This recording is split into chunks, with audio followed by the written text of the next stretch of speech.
পলাশপুর গ্রামে রাজেশ তার স্ত্রী মালতীকে নিয়ে থাকতো। রাজেশ চাষাবাদ করে তার সংসার চালাতো। রাজেশ আর মালতী খুব অশান্তিতে তাদের দিন কাটাতো, কারণ তাদের কোনো সন্তান ছিল না। তাই রাজেশ আর মালতী সন্তান লাভের আশায় ঈশ্বরের কাছে মাথা ঠুকে তাদের দিন কাটাতো। মালতী, মালতী, কোথায় গেলে গো? তাড়াতাড়ি এদিকে এসো তো।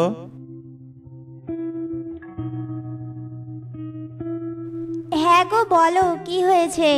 তোমার কি কিছু দরকার? বলছি কত বেলা হয়েছে, খেতে দেবে কখন গো? আমার তো বড্ড খিদে পেয়েছে, তাড়াতাড়ি আমাকে খেতে দাও তো। আচ্ছা দিচ্ছি, তুমি গিয়ে হাত মুখ ধুয়ে এসো, আমি তোমার জন্য খাবার বাড়ছি। এরপর রাজেশ হাত মুখ ধুতে চলে যায়, আর মালতী রাজেশের জন্য খাবার বাড়ে। কিছুক্ষণ পরেই রাজেশ হাত মুখ ধুয়ে আসে আর খাবার খেতে থাকে। কি ব্যাপার মালতী, বেশ কিছুক্ষণ ধরে খেয়াল করছি তোমার মন খারাপ। কি হয়েছে তোমার, বলো তো। কি আর বলবো, সকালবেলা বাজার করে ফেরার সময় রমলা বৌদির বাড়িতে গিয়েছিলাম। সেখানে গিয়ে দেখি রমলা বৌদির ফুটফুটে একটা ছেলে হয়েছে। আর বাচ্চাটাকে দেখে বারবার আমার মনে হচ্ছিল, ঈশ্বর আমার কোলেও যদি অমন একটা সন্তান দিত। কিন্তু আমি তো পোড়া কপাল নিয়ে জন্মেছি, আমার কপালে কি আর সন্তানের জন্ম দেয়া লেখা আছে? এসব ভেবে আর কষ্ট পেও না গো। আমাদের সন্তান নেই এ কথা ভাবলে তো আমারও ভীষণ কষ্ট হয়, কিন্তু কি আর করব বলো, সবই আমাদের কপালের দোষ। যাই হোক, এসব ভেবে আর মন খারাপ করে থেকো না। তুমি মন খারাপ করে থাকলে যে আমারও খারাপ লাগে গো। হয়েছে, থামো এবার তুমি, আর দরদ দেখাতে হবে না। তুমি তোমার কাজে যাও তো। এরপর রাজেশ তার কাজে চলে যায়, আর মালতীও নিজের কাজ করতে থাকে। এভাবেই তাদের দিন কাটছিল। ভাবছিলাম কি মালতী, এবার আমরা বাড়ির পাশের ছোট জমিটাতে লেবুর চাষ করব। বাজারে তো লেবুর বেশ চাহিদা, লেবুর চাষ করলে ভালো দামে লেবু বেচতে পারবো। তা তুমি কি বলো? সে তোমার ইচ্ছে গো, তুমি যা ভালো বোঝো তাই করো। এরপর রাজেশ তার পরিকল্পনা অনুযায়ী বাড়ির পাশের জমিতে লেবুর চাষ করে। আর রাজেশ ও মালতী মিলে অনেক যত্ন করে লেবুর চারাগুলো বড় করে তোলে। আর বেশ কিছুদিন পর লেবুর চারাগুলোতে লেবু ধরে। আর কয়েকদিনের মধ্যেই লেবুগুলো বেশ বড় হয়, আর লেবু তোলার সময়ও হয়ে আসে। একদিন মালতী আর রাজেশ লেবু গাছ থেকে লেবু তুলছিল। লেবু তুলতে তুলতে মালতী হঠাৎই একটা গাছে একটা গোলাপি রঙের লেবু দেখতে পায়, যা দেখে মালতী ভীষণ অবাক হয়ে যায়। এ কি, গোলাপি লেবু? এমন রঙের লেবু তো আগে কখনো দেখিনি। কি ব্যাপার মালতী, লেবু না তুলে নিজের মনে মনে কি বিড়বিড় করছো? হ্যাঁ গো, তাড়াতাড়ি এদিকে এসো, দেখো এই গাছটাতে একটা গোলাপি লেবু ধরে আছে। লেবু আবার কখনো গোলাপি রঙের হয় নাকি? তুমি কি পাগল হলে নাকি? গোলাপি লেবু মানেটা কি? লেবু আবার গোলাপি রঙের হয় নাকি? এসব বলতে বলতে রাজেশ মালতীর কাছে আসে। আর রাজেশও সেখানে গিয়ে দেখে সত্যি গাছে একটা গোলাপি লেবু ধরে আছে। এ দেখে তো রাজেশও ভীষণ অবাক হয়ে যায়।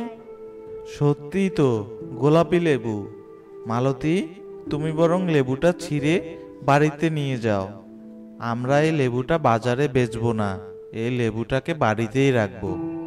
রাজেশের কথা মতো মালতী গাছ থেকে ওই গোলাপি লেবুটা ছিঁড়ে তার বাড়িতে নিয়ে যায়, আর ঘরে যত্ন করে রেখে দেয়। আর রাজেশও তার কাজ শেষ করে রাতে বাড়িতে ফিরে আসে, আর দুজনে রাতের খাবার খেয়ে ঘুমিয়ে পড়ে।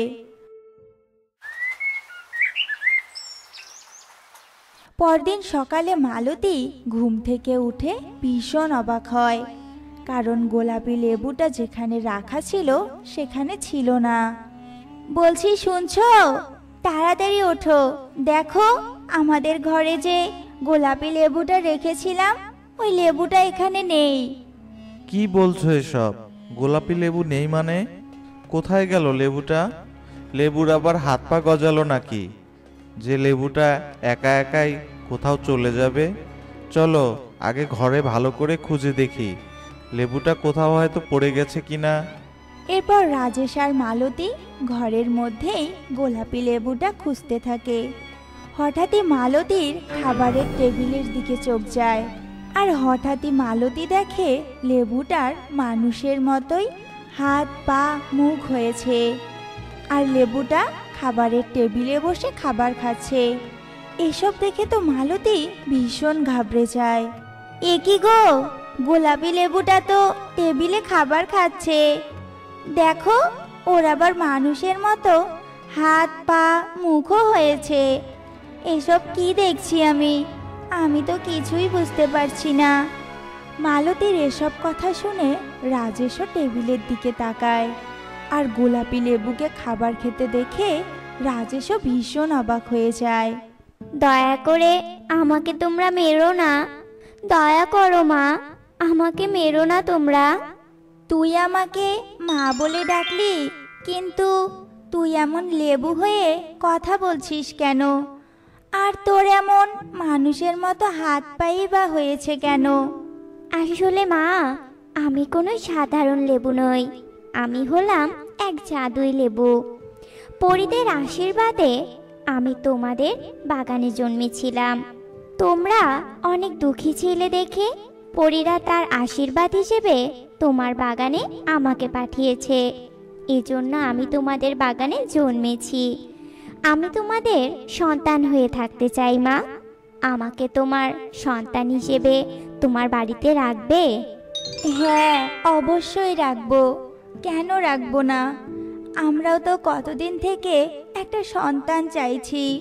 তবে তুই যখন আমাকে মা বলেই ডাকলি, আজ থেকে আমিই তোর মা। তুই আমাদের কাছে আমাদের সন্তানের মতনই থাকবি, এখানে তোর কোনো অযত্ন হবে না। এরপর মালতী আর রাজেশ গোলাপি লেবুকে তাদের সন্তান হিসেবে মেনে নেয়, আর ওই গোলাপি লেবুর সাহায্যে মালতীদের অনেক উন্নতি হয়, আর ভালোভাবেই তাদের দিন কাটতে থাকে। তো বন্ধুরা, কেমন লাগলো আমাদের আজকের গল্পটি? আশা করছি ভালোই লেগেছে। আজ এ পর্যন্তই। আবার দেখা হবে অন্য কোনো দিন, অন্য কোনো সময়, অন্য এক অন্য রকম গল্প নিয়ে। সে পর্যন্ত তোমরা ভালো থেকো, সুস্থ থেকো। ধন্যবাদ।